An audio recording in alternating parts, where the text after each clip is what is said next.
सुस्वागतम पिलामाने उत्कर्ष ओडिया को स्वागतम। आज आम कार्यपत्रिका 29 विषय रे आलोचना करवा।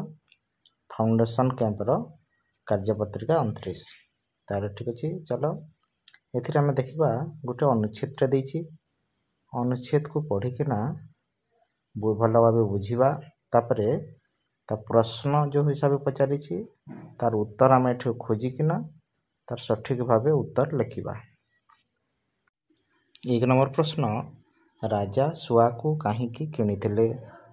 तार उत्तर हेब राजा शुआ को किणिथिले कारण शुआटी कथा कही पारुथला। परवर्ती प्रश्न को जीवा, राजा शुआ ठारू कौन सबू जानिबा को चाहुथिले? तार उत्तर हेब राजा शुआ ठारू निज विषय रे, निजर राज्य और प्रजा तथा निजर शत्रु विषय जानिबा को चाहुथिले। तार परवर्ती प्रश्न को जीवा पुणी, शुआ प्रत्येक थर कौन कहूला?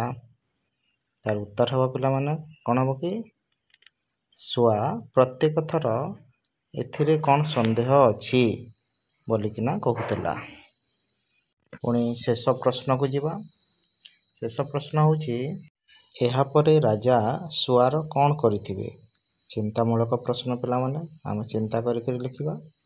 तार उत्तर हेब एहा परे राजा बोधहुए शुआ को घंच जंगल रे छाड़ी देइथिबे, आउ ता माने राजउआस रखी नथिबे।